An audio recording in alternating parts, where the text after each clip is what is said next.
my name is Pete, and welcome to the first edition of PC, Pete and Craig Whiskey Reviews. Now, we have already a disclaimer to make.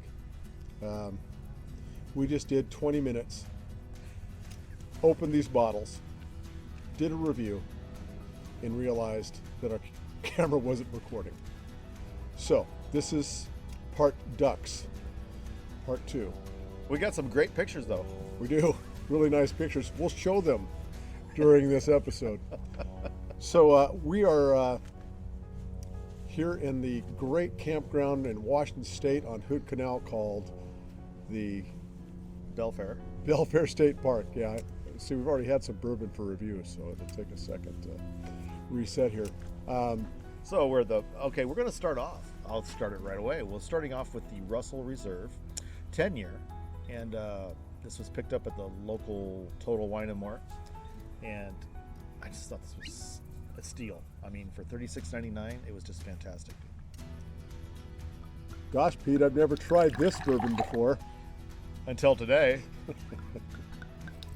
Should we do half pours now, or no? We got to get the same. No, that looks like a healthy pour. It's an ounce and a quarter, ounce and a half, maybe two. Now, another disclaimer. We claim to be no experts at this. In fact, we pride ourselves on being amateur drinkers. Because if we were professional drinkers, we'd have to admit there was a problem. You know, and the first step is admitting there's a problem. We're not there yet. We're amateurs, and we're working towards our professional credentials. But anyhow, we do know what we like. So here we go. Pete, what does that smell like to you? Cold bit of fresh air right now. It just smells like the way I like bourbon to smell. Yeah. I smell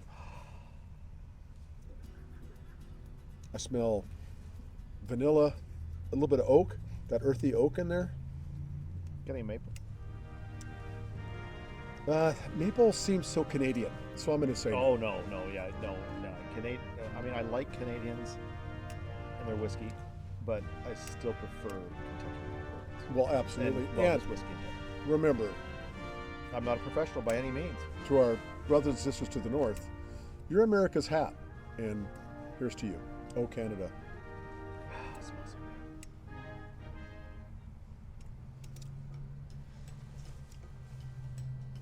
good. Nice. You can smell the smell.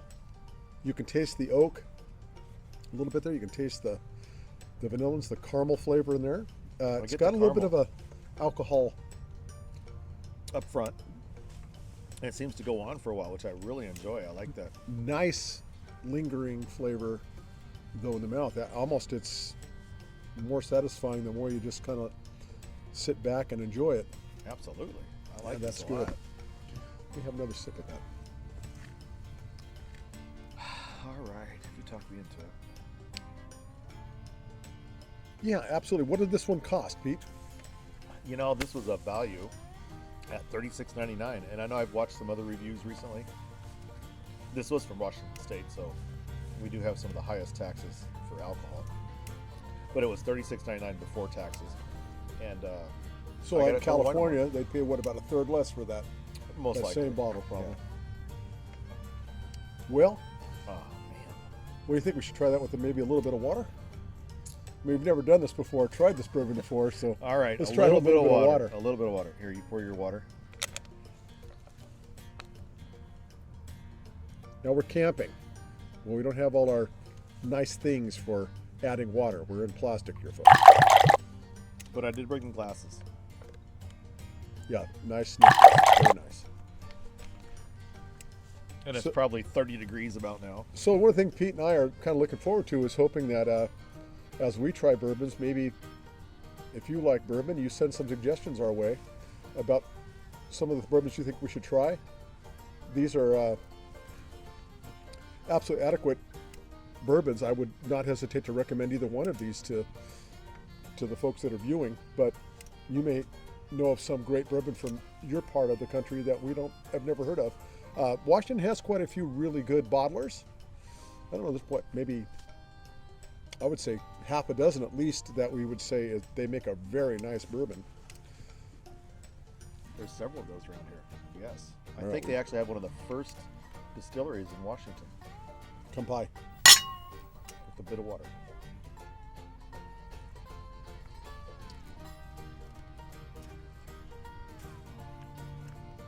That mellows it out. It does.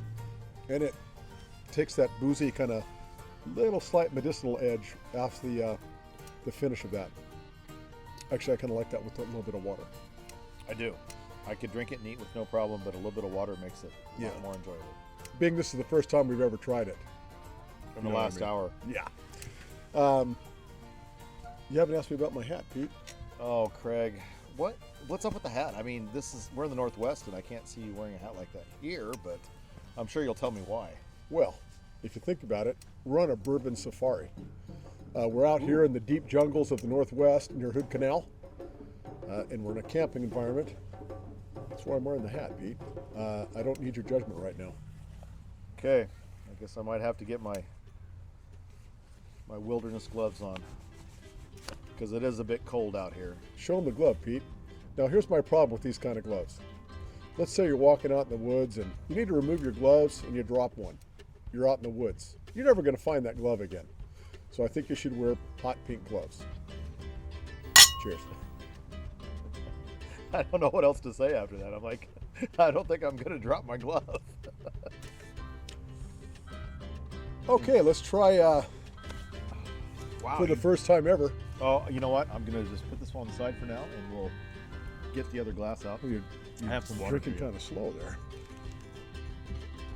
Well, I'm still pretty good from the first time around. So, Woodinville, I've enjoyed this before. Not to throw away the secrets, but I bought this one at Costco here in the Northwest. I think we won about 52 or 57. We'll look that up, put it on the screen. Very drinkable. I'm sure that's with tax, that $52. You know, something like that. Yeah, with tax. It wasn't bad. It was a special one at Costco at the time, is why we grabbed it. Let me get this uncorked here. Man, we had the unwrapping and everything. Oh, wow. Now, I will say, I love the bottle shape on this bourbon. Look at that bottle shape. I know, it says Woodinville Whiskey. And it's kind of a classical shape. It's nice to look at. Established So in 1910. If it's sitting in your bourbon library, which I don't have one because I drink it too fast. However, this man next to me has truly a bourbon library. We'll get into that here in a little bit. Look at that. Look at the top of that bottle, too. What's it got? Some distinguishing characteristics on the top? Well, it keeps that whiskey from dribbling down the side and being wasted. Look at Well, that. and even, the top of it has the WWC Woodinville Whiskey Company or something Oh, like look that at on there. And on the side, it says something about Washington. Very nice. Anyway, I like the bottle. Very cool bottle. Well, let's see what that nose is like. And it's only about 30 degrees right now here, so. Let me see. It is 43 degrees. It's almost summer here. Now, this is a lot not as aromatic as our Russell. Yeah, it's more neutral in nose for sure. What is that you're smelling? Delightfulness. That's what I'm saying. Well, it does smell good. I don't know if it smells like delightfulness. Well, it's not like, Um, wow. The nose is sort of a balanced, a little bit fruity maybe. All I know is that first sip is really nice. It's very even. It's like the Russells with water. Yeah, that's nice. As far as it tastes across the tongue. Now these are both 90 proof, so they're not featherweights in the business. They're right where they should be. We kind of tend towards 90 and above are our choices in most bourbons. If we see anything much below that, we're likely to leave it on the shelf. That's not out of snobbery. It's just out of, that's I like the flavors of those that are higher proof. yeah, usually. that's the zone we like. There has to be something with that proof and how it pulls flavors out of the barrel. That is quite nice. The one thing I can say about this Woodinville is it's really got a balanced flavor almost throughout the whole experience. It's a little bit boozy right at the end, but It's nothing uncomfortable or too hot. No, not at all. I don't get that too hot flavor. I got to put it back down at all. Give me something else to cover it up with. No, I just. And you certainly wouldn't need to put any water in that. Oh, you got to put water in it. But we're to going see what to. It's like. We got to. You know why? Because we're on a bourbon review, and we've noticed that bourbon reviewers want to put water in everything and then try it again. All right. Now I say that before we get onto that. What is that Booker's bottle you brought over the other day? Oh, it's a Booker's. I want to say it's the 2019 Expression 3, and it tastes fantastic. And it's called a honey baked ham or a ham slice or It's ham got sandwich? something to do with ham, and it has something to do with the ham. Cured ham? Cured ham, honey baked cured ham. Anyway, it's got a funny name, this Booker's. And it's the bottle we brought over is something like 127 plus proof. It is fantastic. Very, very boozy at the end, by the way, but in some strange way,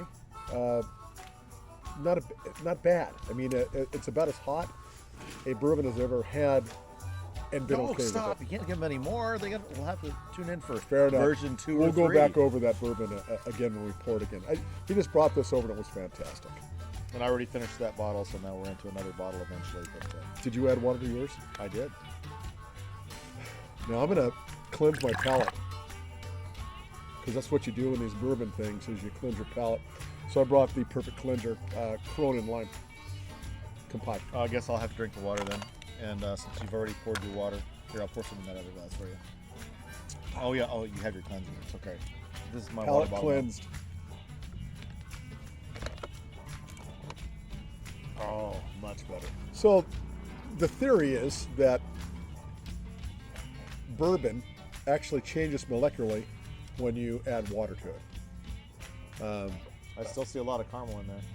And I think what they're like when you put, let's say, Knob Creek on the Rocks, one of my standby favorites, right? If you look at that after it's been on ice for a while, it kind of becomes a slight milky look to the bourbon. That's what they're talking about. That's when the structure's changed.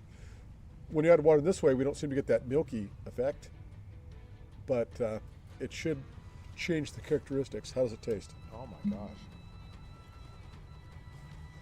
That is a nice change. Oh, that's actually quite good, isn't it? It definitely just It pulled the heat out of it. Yeah, the heat, that medicinal flavored end is gone now. So, what you're doing effectively is we're changing the alcohol content from 90 to whatever proof.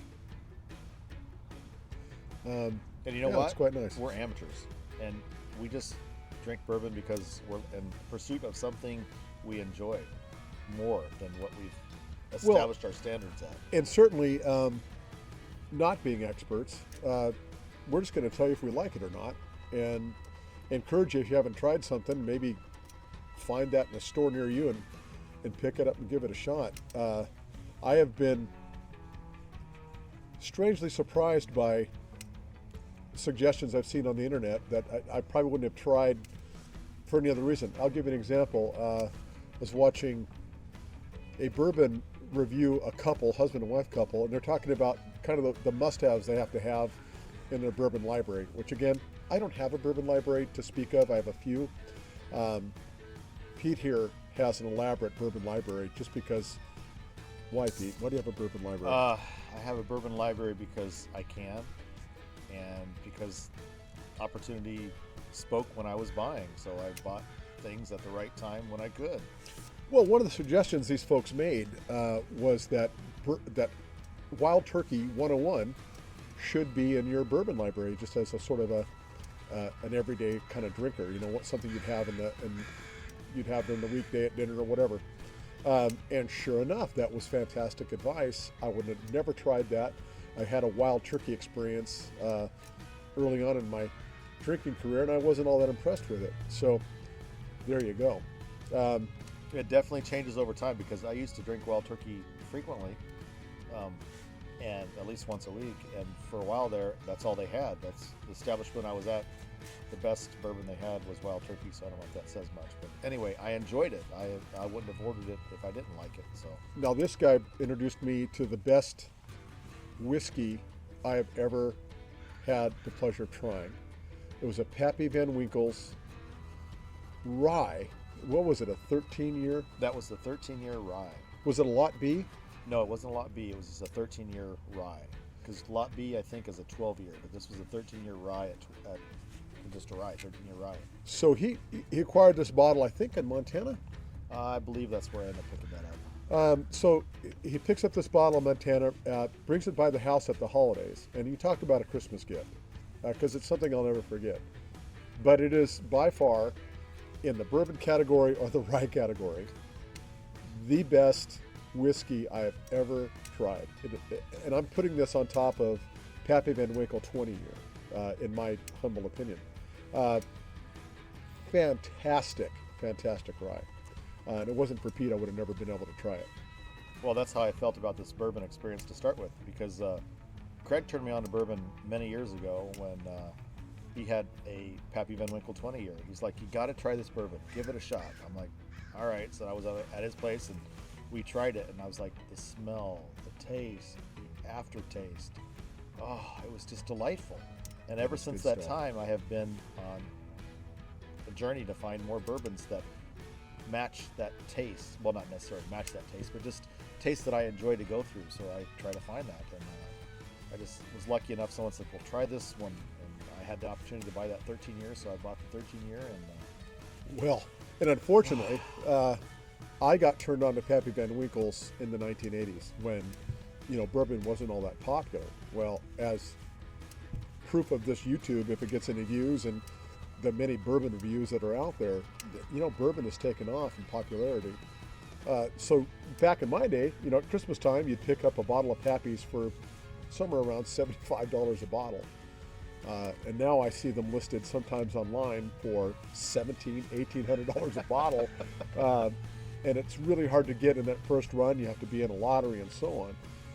So some of the top bourbons I've had. The other one I would talk about that's it's not on the shelf anymore? Not on the shelf anymore. Oh, God. One of the ones I like to talk about that we've had in our past that I'll probably never be able to get again is for a birthday gift. A good friend of mine brought me a bottle of Pappy Van Winkle's 13-year Lot B bourbon.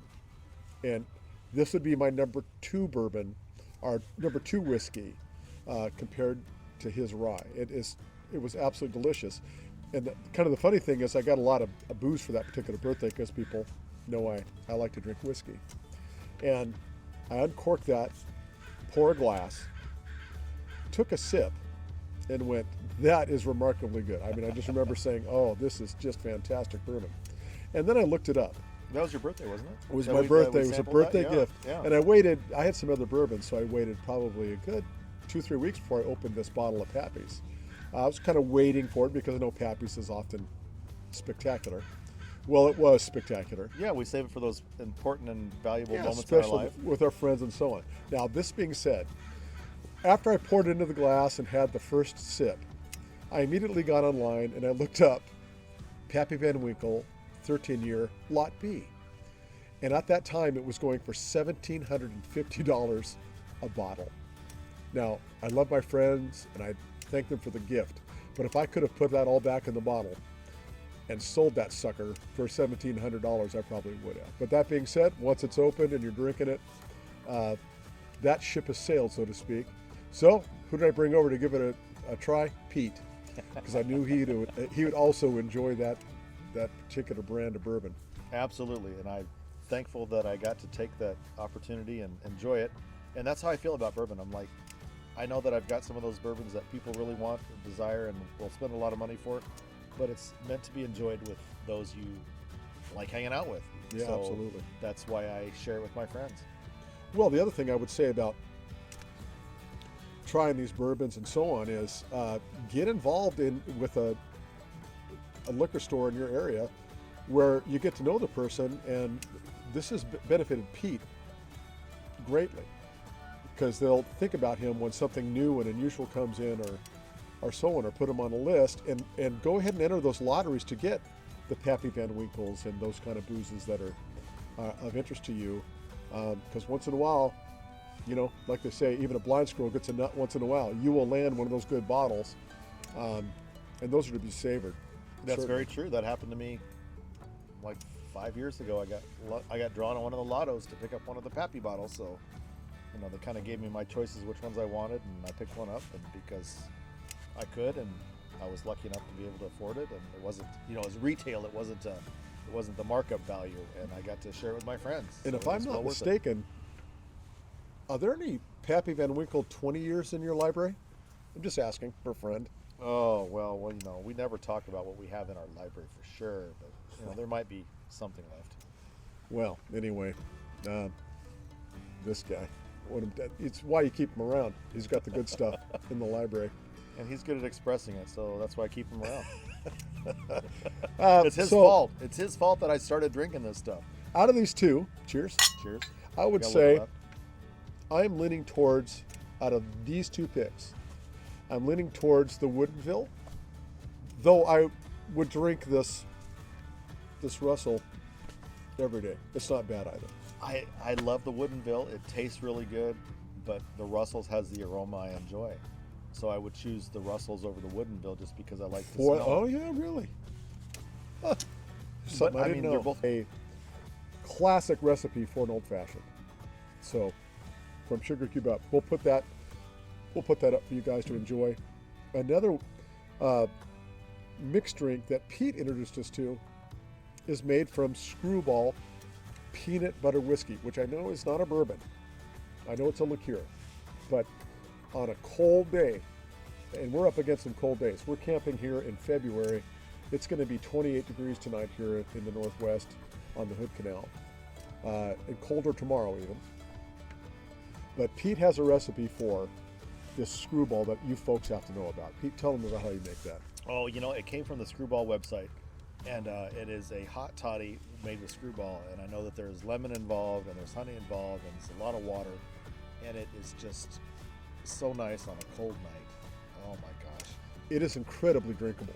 And I am not a big fan typically of these liqueurs, but I'll tell you, this peanut butter hot toddy on a frickin' cold day it's unicorn piss. It's magical, I'm telling you.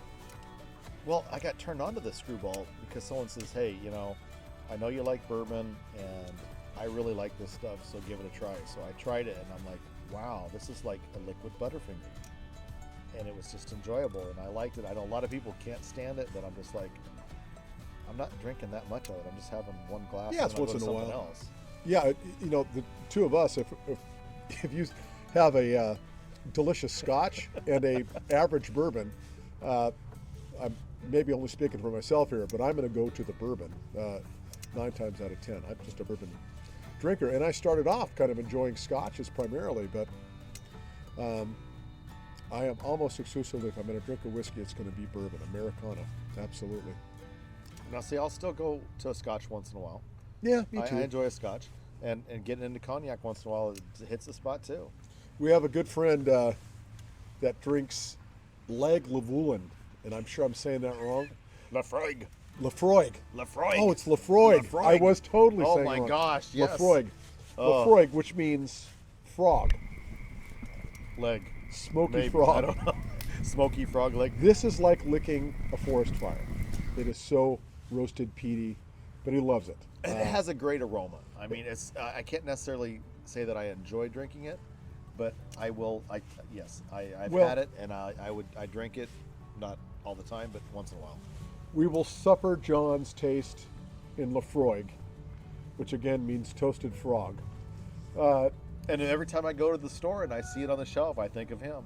Now, if I'm gonna drink a Scotch, I lean towards Highland Scotches. This Laphroaig is an island Scotch, so it's supposed to be a little, yeah, the Loch Nessie of Scotches. It's very salty, very peaty, island style for them. But anyway, not my favorite drink for sure.